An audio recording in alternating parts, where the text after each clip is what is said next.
A new partnership. Europe's ambassadors are being withdrawn from Iran after the Germans accuse Tehran of assassinating opponents. And who's to blame for the water shortage, the weather or the water companies?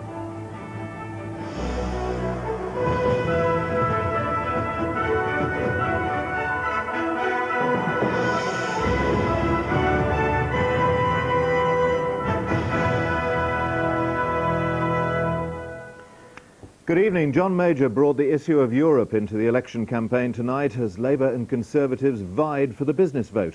He said Labour plans to sign up to the European Social Chapter would be a fast track back to power for the trades unions.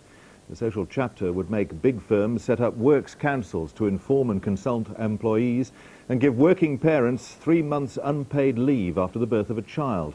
It would also remove an individual country's veto over some future social legislation. Tomorrow, Labour will publish its first ever business manifesto, offering firms what it calls a partnership with the party. Our political editor Robin Oakley reports. The Prime Minister still has a mountain of votes to shift if he's to turn round Labour's lead. But as he tried out the earth-moving machinery at a Staffordshire plant today, Mr Major, cheered by evidence of a lift in the polls, was preparing a new line of attack.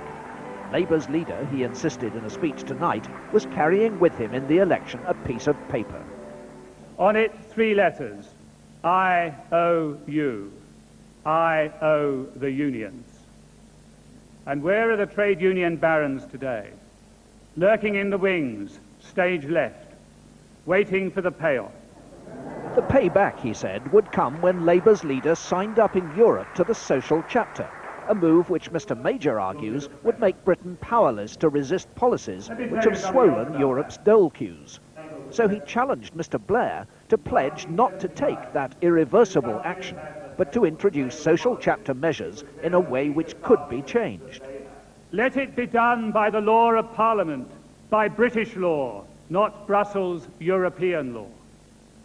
If the measures in the Social Chapter are good for Britain, and those that would follow British signature on the Social Chapter, let Labour argue for them in detail in our own Parliament where they could be amended, added to, or subtracted from, and not taken in total without change. The latest Tory attack was a carefully calculated move designed to raise businessmen's worries, because tomorrow Labour's due to underline the party's changed approach by publishing its first ever business manifesto. The document signals a big expansion in public-private partnerships to boost Britain's transport networks. It pledges a new law to end late payments to small firms, a push to open European markets completely by July next year. It promises Labour would maintain inflation at 2.5% or less, and a drive to improve the skills of Britain's workforce. Labour's leader is claiming a new relationship between New Labour and the business community. There's been a complete sea change in relations between the Labour Party and business. There are many good, successful entrepreneurs and people like Jerry Robinson, Anita Roddick coming out for the Labour Party because they see the Labour Party as in favour of enterprise and business, but making a difference in the areas where we need to make a difference for business. Education, skills, the transport infrastructure of the country, helping small businesses. So it's a different type of relationship altogether from that of even a few years ago.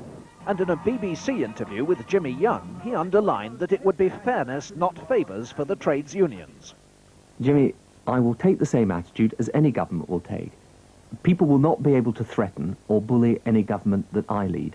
And if I may say so, what I was going to say to you before is that we changed the Labour Party, changed the way our members of Parliament are selected, have changed our relations with the trade unions.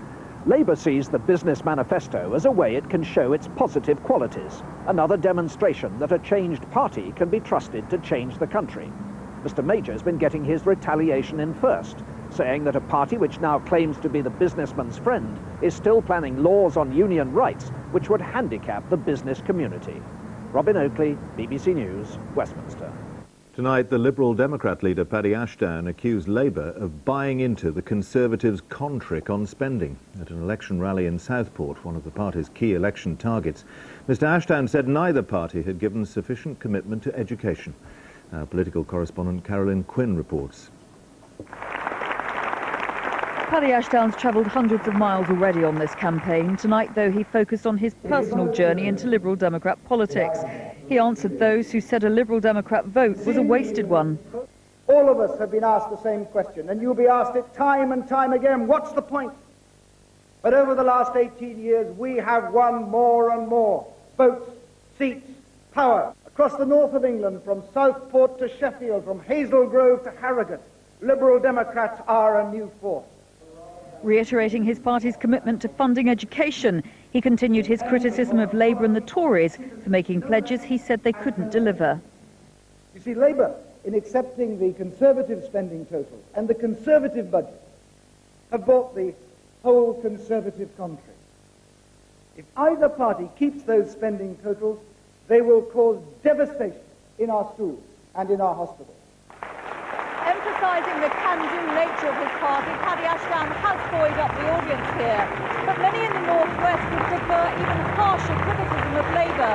For unlike most of the country, it's Tony Blair rather than John Major who is regarded as the real enemy here. Liberal Democrat ground troops across the North West are staging a coordinated assault against Labour. After historical battles at council level and memories of the bitter Littleborough and Saddleworth by-election campaign in 1995, suspicion is high among councillors like Paul Rowan. We've got to maintain our independence, and that while we might cooperate on individual items of policy, any talk of a formal coalition or pact is still there for question. North West campaigners are concerned at the danger of Paddy Ashdown cozying up to Tony Blair and refusing to say he'd turn down a Labour cabinet seat if it was offered. Sir Cyril Smith, still a powerful force in the party, though no longer an MP, is one of the siren voices. While he might be able to carry odd areas of the country with him, if he were to go in coalition, it would decimate the party, and I think we would lose at least a third of our membership nationally. For the moment for Paddy Ashdown, though, there might be more pressing preoccupations in the North West if his party in Tatton decide not to join Labour in backing the anti-sleaze candidate Martin Bell when they have their vote next week. Carolyn Quinn, BBC News, with Paddy Ashdown's campaign. That's the news from the campaign trail for the moment. There'll be more later in the programme. But now the rest of the day's news. But first over to our political correspondent Anne Perkins at our Westminster campaign desk for her nightly election roundup. Evening, Mike. The ex-Tory MP Alan Howarth has become a critical element in Labour's campaign to convert former Conservatives. He's the proof that it's possible to switch and survive. He's being unleashed on disenchanted Tories in the seats Labour must win if they're to form the next government. Since day one of the campaign, Alan Howarth has covered hundreds of miles, seeking out potential switchers. Having dramatically abandoned the Conservatives for Labour on the eve of the Tory party conference 18 months ago, he's out to offer encouragement and reassurance to voters thinking of making the leap. There are hundreds of thousands, indeed I would say millions of people who are disillusioned with the modern Conservative Party, which has been hijacked by the militant right, and it is not the party that they once supported. Local Labour activists help identify wavering Tory voters in key marginal seats, and their findings are fed into a computer database. One of the ones we need to win, one of the ones we shall. The programme includes informal group discussions with those sought-after switchers. I think they've drunk with their own power, and I think also they feel they've got a divine right to be in. This is classic territory for Alan Howarth's campaign, suburban Middle England. It's the wavering middle-class voters in marginal seats like this that he must help Labour win over if it's to end 18 years of Conservative rule. Some loyal Tories are furious at Mr Howarth's new role. Well, that sort of thing makes me sick. I think that, yes, he's a backslider. But others welcome his reassurance. I think I've been certainly let down by the people I did vote for last time. Tony Blair said he knew Labour had lost the last election when Sierra Mann turned out to be a Tory voter. This one did not need Mr Howarth to persuade him to vote Labour this time. Carol Walker, BBC News in the West Midlands. Alan Howarth is at the heart of the row over whether Labour veterans are being encouraged into early retirement to make way for the leader's friends. One Labour veteran, the 69-year-old Sir Ray Powell, has told BBC's Newsnight that he was offered a peerage by the party's Wales spokesman Ron Davies to stand aside for Alan Howarth. So what did Mr Davies actually say to you? Well, he said if I'd reconsider it, and if I would reconsider it, there would be a chance for me going to the Lords, if, of course, we won the election. Ron Davis strongly denied the allegations. The idea I should go around offering peerages to senior MPs doesn't bear any resemblance to reality, he said. An opinion poll in tomorrow's Independent newspaper suggests that Labour's lead over the Conservatives may be narrowing slightly, with support for the Liberal Democrats dropping a little. The Harris poll puts Labour on 52%, unchanged from a similar survey last week. The Conservatives are on 30%, up 2% on last week, but still within the 3% margin of error. That's a Labour lead of 22 points, down 2, and the Liberal Democrats are down 2 on 12%. The poll was conducted between Friday and Monday. It suggests the party's positions are broadly unchanged from last week. It's exactly 5 years since John Major won the last election and Labour's Neil Kinnock faced the devastation of defeat. The two people closest to them, Norma Major and Glenys Kinnock, have told us what it was like on the night and the morning after. For Norma Major, the campaigning is proving as intensive as it is for her husband. No stranger, of course, to the pressures of the election trail. At virtually every stop, she's never far from his side. Today, in the East Midlands, she was touring a factory that makes wet weather gear for sailors. For the photographers, Mrs. Major and a cutting machine equals a photo opportunity. It's 5 years and 1 day since she savoured the Conservative victory that defied the pollsters. The night of the '92 election win by the Tories is one that she still remembers vividly. Well, it was obviously a very thrilling moment, but I hadn't any doubt at all throughout the campaign that we were going to win. You know, to win is marvellous, and it was a very exciting evening. It all rather happened, very quickly. The polls closed at 10, and we went back home, and the results started coming actually quite quickly, and there was quite a lot to do. We'd been to visit people who'd been working in committee rooms even after the polls had closed. And then suddenly the results started coming in, and we realised that we had actually won. But as you say, you had no doubt, despite what some of the polls were saying at the time. None at all. I was convinced throughout the campaign that we were going to win. Looking back over the last 5 years, she says it's all been worthwhile. It's been, well, I suppose it wouldn't be quite truthful if one said one enjoyed everything. Life isn't like that, but it's been absolutely fantastic. It's been a great privilege and a great honour, and we've met amazing people and been to amazing places, and it's been wonderful. No regrets at all? No regrets at all. I don't regret a minute of it. Your husband is, of course, confident that he will be getting another term in office. As I am too. And how do you look forward to that, should that happen? Very much indeed. Very much. Mrs. Major may at times appear reserved, even reticent in the face of the media onslaught, but the woman behind the man who would remain Prime Minister is convinced that come May the 2nd, she'll still reside in Downing Street. Not necessarily been as much fun for the loser. Glenys Kinnock, dubbed by the tabloids the power behind the Labour leader, knew that after 9 painful years, they had lost the fight to make Labour electable. In the early hours of the Friday morning, they dashed back to Labour's headquarters from Neil's Welsh constituency. It was how sorry they were, because all the youngsters who worked in Walworth Road and many of our friends turned up, and they were all weeping, and it's very difficult not to be affected by that, and you're not crying for yourself. She went on a diet, wrote a book, became a Euro MP and carried on working for a Labour victory. There will be an enormous catharsis for all of us on May the 1st, when hopefully that will be achieved, and then we will feel Neil contributed such a lot to make the party electable, and that will be, for me, as well as all the joy for everybody directly involved, I will also have that sense that part of this is Neil's achievements too. And that's it from us tonight. Back to you, Mike. In Scotland, the Conservatives have stepped up their campaign against opposition plans for devolution. The Scottish Secretary, Michael Forsyth, said that under Labour, Scotland would be run like a poorhouse. In the second of our reports on the election around Britain, we've travelled through Scotland, from the borders to the Highlands. As elsewhere, the economy, health and education are the key issues. Unemployment in Scotland at 7% is just above the British average. But figures for average pay rises show Scotland ahead, 3.8% compared with 3.1% in Britain as a whole. In schools, exam results in Scotland are better. 27.5% of pupils passed 3 or more hires, compared with 20% in the UK for equivalent exams. But Scotland is at the bottom of most European health leagues. Life expectancy for men at 72 is 2 years lower than in England and Wales. As well as these issues, there's also the whole question of Scotland's constitutional future. All the parties have a different view. The Conservatives want to maintain the status quo, while giving the Scottish Grand Committee, a body made up of all Scottish MPs, a bigger role in examining legislation. The Labour Party proposes setting up a Scottish Parliament, but only with the support of a referendum, which would also decide if the Parliament should have the power to raise or lower income tax. The Liberal Democrats also want to establish a Scottish Parliament with tax-varying powers, but do not believe a referendum is necessary. The Scottish National Party wants full independence for Scotland, with separate membership of the European Union and its own written constitution. Scotland political editor Brian Taylor is in Edinburgh.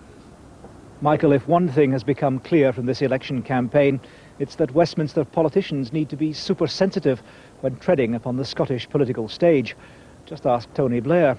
The Labour leader found himself bombarded with questions from the Scottish media when he declared that a devolved Parliament, in the building behind me here, would still leave Westminster sovereign. And of course, it's not just Labour. Earlier this year, the Health Secretary Stephen Doddle landed in hot water when he suggested the Tories might abolish any future devolved Scottish Parliament. In many ways, it's a reminder that nearly 300 years after the Union, Scotland still has a distinct cultural and social identity. The underlying issue of the campaign here is how best to express that identity politically. The current setup, devolution or independence. Edinburgh Castle and visitors peer at the Stone of Destiny, Scotland's ancient coronation seat, nestling next to the Scottish crown jewels after 7 centuries in Westminster Abbey. Some Tories privately hope that returning this icon of Scottish identity last year might help restore their party's Scottish fortunes. Response to the stone itself is mixed. I was overwhelmed, actually, to tell you the truth. Marvellous. It didn't stir any burning fire of patriotism in me when I saw it. The returning stone crossed into Scotland here, the border bridge at Coldstream, at the same time entering a debate over the symbols and substance of Scottish national identity. We went back to Coldstream to find out how people here, living just yards from England, define their own identity. Scottish, most definitely. We are only a few yards from the borders, but we definitely feel Scottish. I'm proud of the Scottish language, the culture, everything about being Scottish I'm proud of. I think it's just a thing you've been brought up with, the history of Scotland, and with us being as close to the border it's even worse, because you're just on the bridge and you get that feeling that you're just over there and it's in England. What, sort of the Badlands of the enemy or something? Some felt both Scottish and British, but all, in our brief tour of Coldstream, felt Scottish first and foremost. Liz Lochhead, a Glasgow poet and dramatist, explains that by arguing that Scots have now effectively ended their past agonising over national identity. We're fed up veering between the Scottish cringe and the kind of cap-in-hand thing and the kind of here's to us, was like us, swaggering nationalism that wasn't really anything to do with what people really lived like in Scotland today. And I think there was just a sudden acceptance that yes, we do have a different identity that's built up of many different cultural strands and therefore needs a lot of defining. But we were fed up with being introspective about it and we just wanted to accept it and go on with things. That's echoed in a newly completed analysis of influences upon voters in Scotland at the last election. It suggests a trend towards a strengthened Scottish national identity. The author believes Scots felt most British when linked with British organisations like the Empire, or even the post-war all-embracing welfare state. One of the main reasons that the British dimension has decreased in importance is that Britain is perceived to have declined in the eyes of the Scottish electorate. It's no longer the great power. 50 years ago it was a country that had just won a war, a world war, and obviously that was very important in developing a sense of national pride, of national identity, British national pride and British national identity. Also back then we still had something left of an empire. Now with the decline of Britain as a major player internationally and also economically, all of these things add up to a different picture of Britain in the mind of the Scottish electorate. But does that matter politically? It's 700 years since William Wallace defeated the English at the Battle of Stirling Bridge. Scots can visit the WALLACE monument near Stirling to identify with their nation's past without automatically rejecting the union with England. A nation with pride and a heart. As big as your own, no doubt. In the search for popular support, Scottish identity underpins the Scottish nationalists, but also drives Labour and Liberal Democrat devolution plans and has prompted the Tories to revisit their Scottish roots. Quick, Your Majesty. Follow me. Don't think we should. What if the keeper finds us? And while schools like this Edinburgh primary increase their teaching of Scottish history, no party, whether advocating retention, reform or abolition of the Union, can afford to seem out of step with modern Scottish identity. At his Borders country home, the writer and columnist Alan Massie acknowledges the Scottish dimension, but frets over the apparent decline in British identity north of the border. And I think mine may be the last generation where it is perfectly natural to feel both British and Scottish. I find it very strange that you get Scots who can say, I'm a Scot, I'm a European, and then leave out in the thing in between that you're British. From an Edinburgh perspective, the electoral choice is complex. Would Home Rule within the Union satisfy Scots and so bind Britain together, as Labour and the Liberal Democrats contend? Would devolution be unstable and break Britain apart, as the Tories claim? Or will Scots heed the SNP and discard their British identity? These questions are now being tackled by candidates all across Scotland, alongside everyday concerns like jobs, schools and health. This election is being fought on new boundaries, and many seats have been substantially changed. In some constituencies, this means the party which actually won last time is estimated to start in second place for this election. After this factor is taken into account across Scotland's 72 seats, Labour are calculated to be defending 50, the Conservatives 11, the Liberal Democrats 8 and the SNP 3. That figure doesn't include Perth, which the Nationalists won from the Tories at a by-election. Well, to look at the battle on the ground, we've been to Inverness East, Nairn and Lochaber. Currently held by the Liberal Democrats, it's Britain's second biggest constituency and only four-way marginal. Andrew Cassell reports. Through the gloom of an Atlantic squall, the fleet is returning to Malé, a small fishing port on Scotland's remote northwest coast in one of the largest constituencies in Britain. The prawns landed here are transported across the world, generating a local market worth around £17 million a year. Amid the vastness of the rural backdrop of the Highlands further to the east, the election contest appears to have made little impact. But this is the setting for a four-way political dogfight following the retirement of the sitting Liberal Democrat MP, Sir Russell Johnston, after more than 30 years. The new candidate inherits a narrow majority, but the party's confident it can hold on. We've got the ingredients here in terms of our candidate, in terms of our policies, in terms of just the fact that liberal democracy is something that fits in well with the views and the way of life in the Highlands and Islands. As the skiers enjoy the last of the winter snow in the Cairngorms, the Tories, after the slip-ups which mark the opening of their Scottish campaign, are on firmer footing here. A party poll of more than 20,000 voters has left the Tory candidate and supporters in upbeat mood. If you vote for anybody else apart from us, you're voting for Labour. If you vote for Liberal SNP, you're voting for Labour. And there's no way in a rural area that we actually want to be ruled by what I would call Clydeside Labour. And this is a message that we're constantly going out and just reminding our voters. For all the parties, the challenge is to overcome the tendency among the electorate to ignore the familiar certainties of party politics. In rural areas like the Highlands, traditional party loyalties are less clear-cut and less decisive in the minds of voters. Often it's the personality of the candidate which matters just as much as any individual issue or party policy. And bringing the force of her considerable personality to the aid of the nationalists is the Highlands Euro MP Winnie Ewing, whose son is their candidate. The Ewing name is one of the best known in Scottish politics, but the SNP say it's their policies and Labour's muddle over devolution which will bring them victory. Well, I certainly think an awful lot of Labour voters will come to us.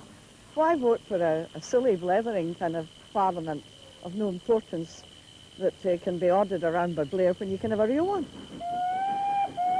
In an area heavily dependent on tourists, many people rely on seasonal work, and issues like job security and low pay attract much interest. Although boundary changes have not helped Labour's candidate, the party says the appeal of its minimum wage policy will help mitigate the effects. We see great evidence of switching between Liberal Democrats and the SNP towards Labour, because there is a sense here that this is the time that Labour is going to do it. There's a history of tactical voting in the Highlands. Unlike the distilling process which produces the Highlands' most famous export, politics is not an exact science. The only certainty is that by the time the whisky in these casks is bottled, this marginal constituency will have returned a new face to the Commons. Andrew Cassell reporting. Nominations don't close until April the 16th, but so far in Inverness East, these are the candidates who've said they're planning to stand. Finally, another key element of the Scottish debate, the impact on England. If Scottish affairs are shifted to a new parliament here in Edinburgh, is it reasonable that Scottish MPs should continue to vote at Westminster on issues affecting England alone? The much debated West Lothian question. Labour say it would be wrong to cut the number of Scottish MPs in the UK Parliament and their voting rights. But the Tories forecast cross-border tension. The Lib Dems say Scots should not be allowed to vote on English business at all, while the Nationalists, of course, want Scotland out of Westminster altogether. Here in Scotland, the possible impact of Home Rule on Westminster may not be the first consideration, but it could still be one of the biggest stumbling blocks should this election result in efforts to put devolution into practice. Michael. Brian, thanks. And you can find more detail about the party's policies on devolution in our election fact file on page 130 on CFAX after this bulletin. The main news again tonight, the IRA has shot and wounded a policewoman in Londonderry. The European Union is blaming Iran for ordering terrorism in Germany and is calling back its ambassadors from Tehran. And in the election tonight, John Major has attacked Tony Blair over Europe. And with me now, as usual, is our political editor, Robin Oakley. Robin, what does this Labour's first ever business manifesto that it's publishing tomorrow, what does it add up to? Well, I think the symbolism is as important as any of the detail. This is yet another sign from Labour of one nation politics, a sign that they're a changed party and that they claim the right to change the nation. What they're trying to get to is a situation like we have in the United States, where nobody asks between the Republicans and the Democrats which is the business party. But the Tories, of course, say Labour is still tied to the unions, and those links will re-emerge in government if they get there. Tories have been making much today of a very marginal narrowing of the gap, or apparent narrowing of the gap in the polls. What's the mood like in the party headquarters at the moment? Oh, Mr Major was very cheery at his press conference this morning. The Tories are happier that there is a little bit of closing up in the polls. They feel their long-term campaign is working, in that some of the poll figures are showing the belief in their economic competence has improved. But Labour are content that they're coasting along quite nicely with this big lead still in the opinion polls, saying they haven't got a record to defend, and they're able to sound much more positive because the government has to attack them. Liberal Democrats are happy too. Everybody's optimistic 3 weeks out, because the Liberal Democrats say everybody's noticing how to vote tactically, and they've targeted key seats where they think they can still do well, despite a low position in the polls. Robin, thanks. And the final score, incidentally, in tonight's football, Liverpool lost 3-0 to Paris Saint-Germain. Newsnights on BBC 2 at 10:35. But that's all from the 9 o'clock news. Good night.